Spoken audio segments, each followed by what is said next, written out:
So Trump signed his little executive order to dismantle the Department of Education today. And guess what? The Department of Education still exists. And do you know what else? In the executive order, it states that they are leaving alone Title I, Pell Grants, and I believe special education services. Because you know why? Because there's statutory protections for those programs. Even in the language of the executive order, the Trump administration has to acknowledge that there are certain functions of the Department of Education that they are not legally allowed to touch unless they get rid of the entire department, which is why I keep saying that it is important that the Department of Education is technically still alive. Do I actually believe that they are going to leave Title I funding and Pell Grants and special ed alone?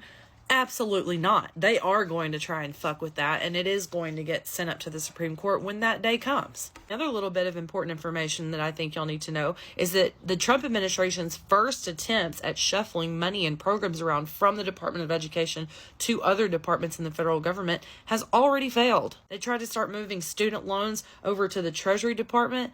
They said, "We don't want that. I'm sorry. We don't have enough people to deal with the responsibilities that we're already tasked with. We don't want student loans. Thank you very much." Surprising no one, right? Because just like everything else they've tried to make more efficient, there's nothing efficient about taking all of the responsibilities, roles, and programs underneath one department, moving them to other departments, and then expecting those departments to handle them with as much care and responsibility as the people already tasked to do that, while simultaneously firing half of everyone that works at those departments. The trimming of the fat from the Department of Education serves nothing more than to cause chaos within the department and make it basically non-functional. This has nothing to do with sending anything back to the states.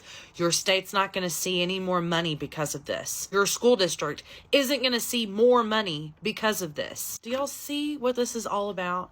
I mean, just the executive order itself is confusing and nonsensical. They're dismantling the department, but we're keeping this, that, and the other. We're trying to shuffle things over here, but they don't want to take that program and that responsibility. Nothing makes sense. Nothing is efficient. And you know what? It's all on purpose. What better way to make the average everyday parent that's sending their child to public school not trust the public school system? I'm already seeing dozens, hundreds of well-meaning parents in my comment sections and my DMs saying that they are pulling their children out of public school because they just don't want to deal with the confusion. They don't know the uncertainty of whether or not their child that's currently receiving services that are critical to their educational environment may not receive those services anymore. They don't want to deal with that chaos. This is the aim of the Trump administration. They want as many kids to be withdrawn from public school as possible. Linda McMahon serves to profit from this because once she's done with her tenure and the whole system collapses, she's going to be waiting in the wings to do what? To privatize it. I'm so disgusted with this country. Fuck every teacher that voted for Donald Trump. Y'all are the worst. My least favorite group of people right now. So our Supreme Commander just did a press conference where he's signing an executive order to make it illegal to burn the American flag. Now, as a veteran, I personally don't agree with that form of protest, but I also know it is every American's right under the First Amendment to do that. And there's a lot of things that people are allowed to do under the First Amendment rights that I don't personally agree with, right? You know, Triple K marches down the street, rallies. I don't support any of that. But I understand that I took an oath to defend American citizens' right to do that. So if you're a veteran or you're currently serving and you think this is a good thing, you need to go back and reread your oath, and then you need to go and read a history book. That is all. By now you've seen the news. President Trump signed an executive order for a crypto strategic stockpile. Now, what many people are losing their minds over, particularly Bitcoin maxis, is the fact that yes, XRP is being considered in the strategic reserve.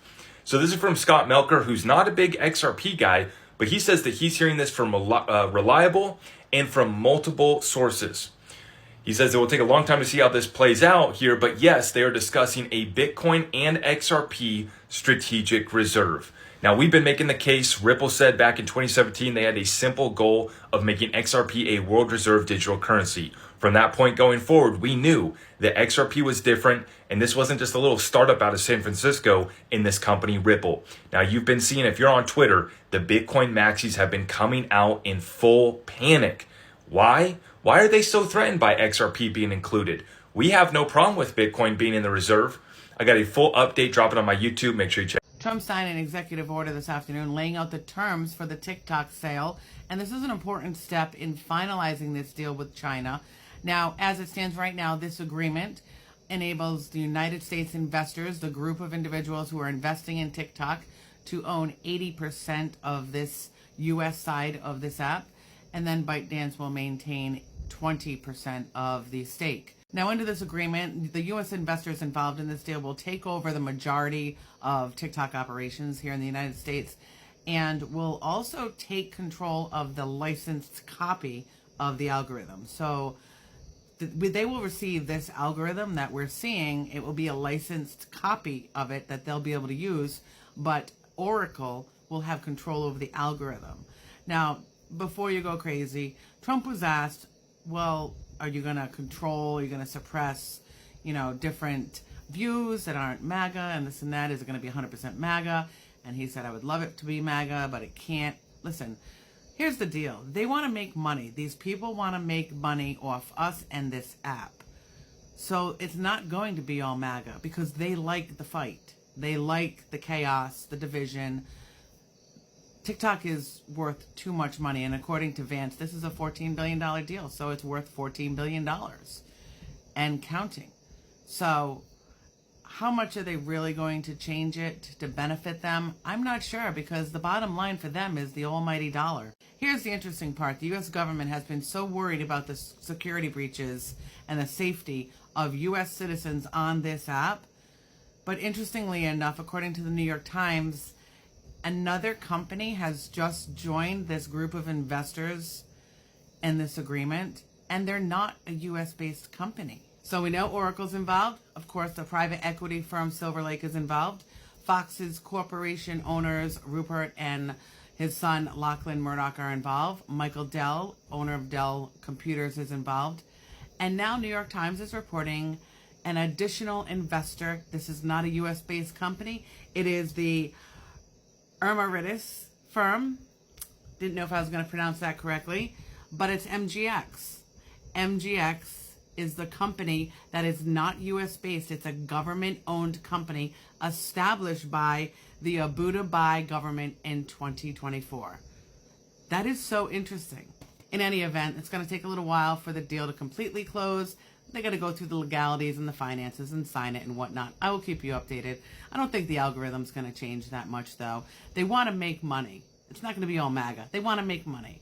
We'll see. I'll keep you updated. Please like, follow, and share so that I can continue to provide you with content, and I appreciate you being here. We have some news right now. Donald Trump has signed an executive order targeting the nation's 19 Smithsonian museums along with the National Zoo. The title of the executive order sets to, quote, restore truth and sanity to American history. According to the text of the executive order, Interior Secretary Doug Burgum is directed to look at all monuments, memorial statues, and markers that were removed or changed since January 1st, 2020, bulk of which honored Confederate leaders and were taken down following the murder of George Floyd. Now, before I continue, TikTok could be banned in just 8 days, so be sure to follow me on my Instagram, Substack, and YouTube. All are linked to my bio for more. And it's already going to impact several current exhibitions, including the exhibition titled The Shape of Power, Stories of Race and American Sculpture that was supposed to come to the Smithsonian American Art Museum. There's also an exhibit at the upcoming American Women's History Museum that the order said, quote, will celebrate the exploits of male athletes participating in women's sports in an attempt to frame the inclusion of people who are non-binary or transgender. Essentially, this is a continued attack on history that the Trump administration does not agree with. As always, comment below your thoughts, spread the word, and follow along for all the news you need to know about. Okay, I'm curious. Has anybody had videos or comments removed or banned on this app since yesterday, like in the last 24 hours? It's Monday, right now, Monday, August the 11th. Have you had anything?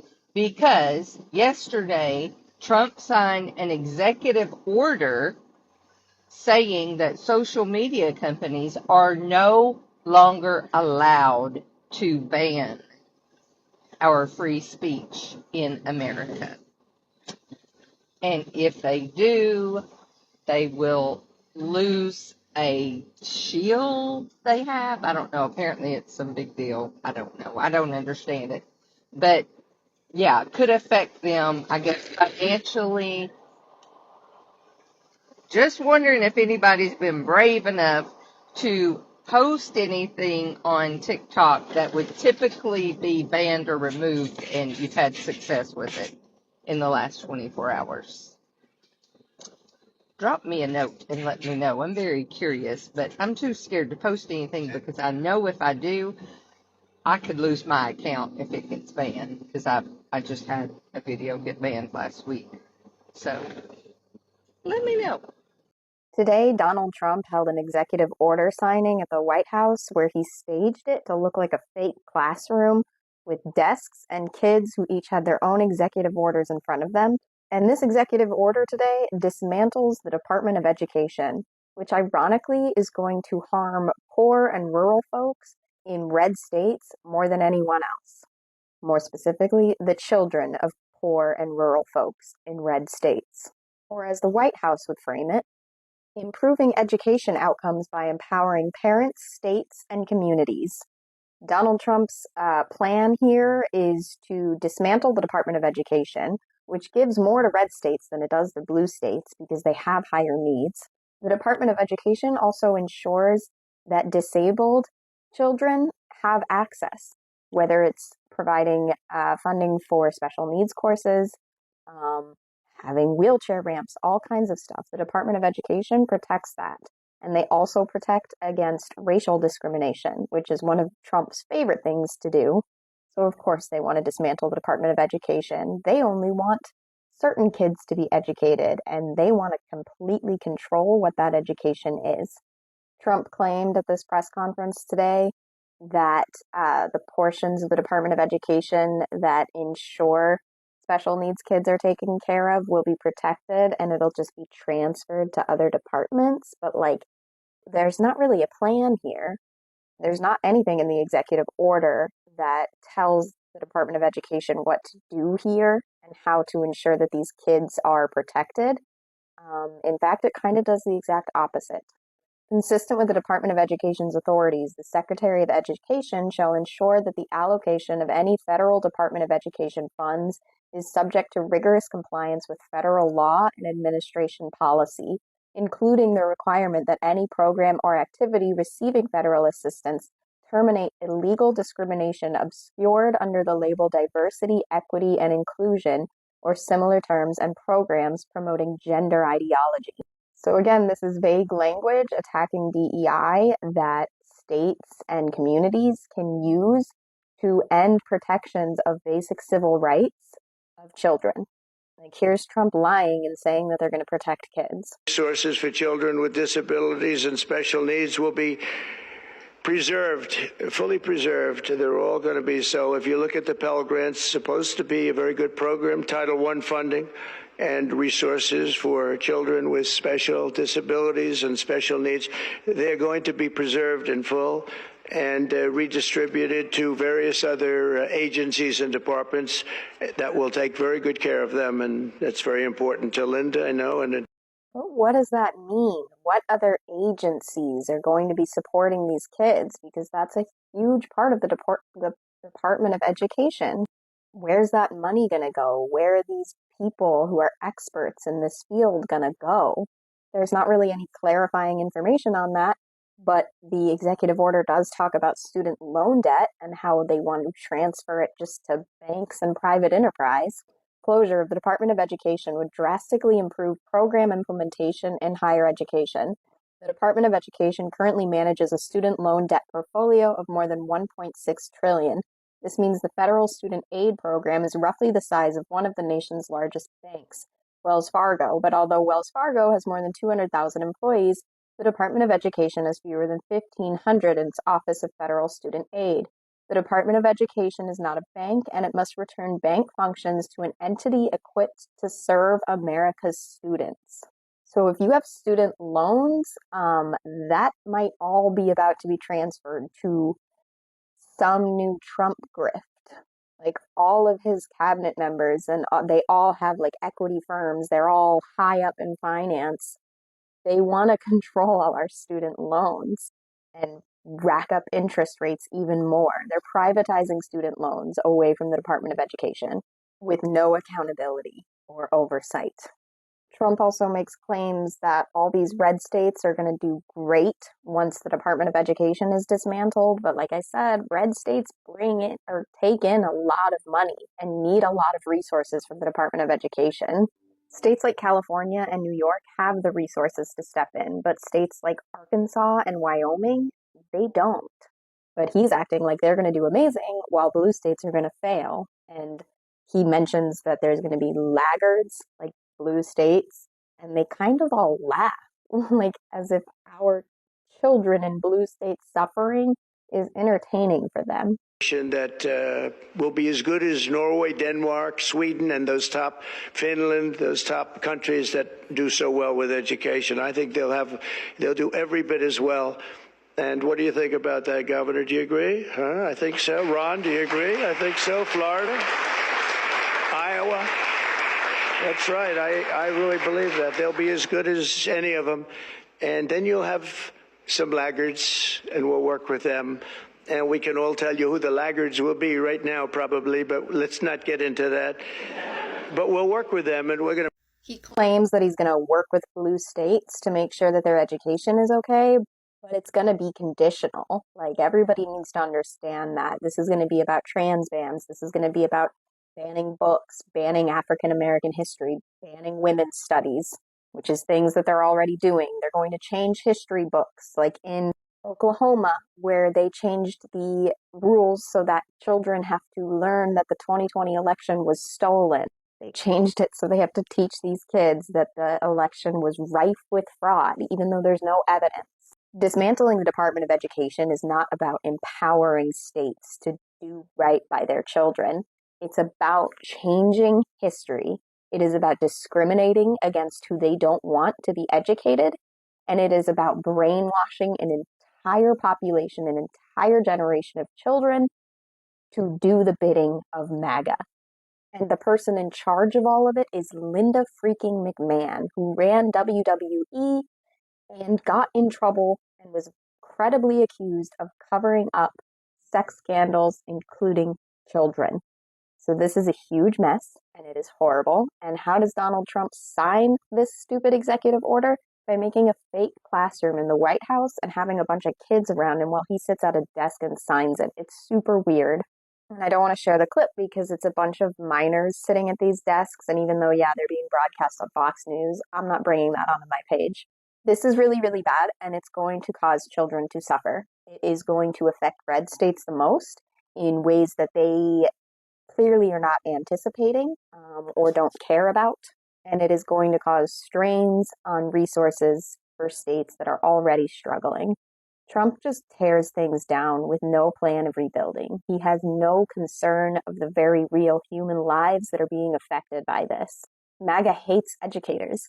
They hate teachers. They hate reality. They hate facts. And they don't want it taught to their children. It's easier to subjugate an entire nation when everyone is stupid. The White House has published an executive order signed by Donald Trump that basically vows to defend and take appropriate action for Qatar if Qatar is ever attacked by a foreign country. The funny part about all this is that Israel basically struck Qatar on September 9th when they were allegedly targeting Hamas leadership. Benjamin Netanyahu offered a formal apology when he met with Donald Trump 2 days ago to discuss a peace deal between Gaza and Israel. Now, my personal belief is that this action was prompted by the gift that Qatar offered Donald Trump, which was a $400 million 747 airliner. The legal issue with this, according to some critics, is that Trump signing an executive order basically saying that they will take appropriate action to defend Qatar against foreign attack is that most peace treaties with foreign allies or foreign countries have to be ratified by the Senate. since January of this year, Congress has basically just been a Christmas decoration. You can follow for more news updates, but you don't have to. Trump signed an executive order indicating that the federal government of the United States will only recognize two sexes, and that's male and female. It's called Defending Women from Gender Ideology Extremism and Restoring Biological Truth to the federal government. The federal government will shift from using the term gender to using the term sex. And all government documents or official documents will accurately reflect the holder's sex. This includes passports, visas, and employee records. Additionally, federal funding will not be used to promote gender ideology. They will remove all statements, policies, as well as regulations, forms, communications, including internal and external messaging that promotes any form of gender ideology. And finally, agencies will be prohibited from promoting gender transitions, and prisons will be instructed that they can no longer use taxpayer funding to provide gender transition services.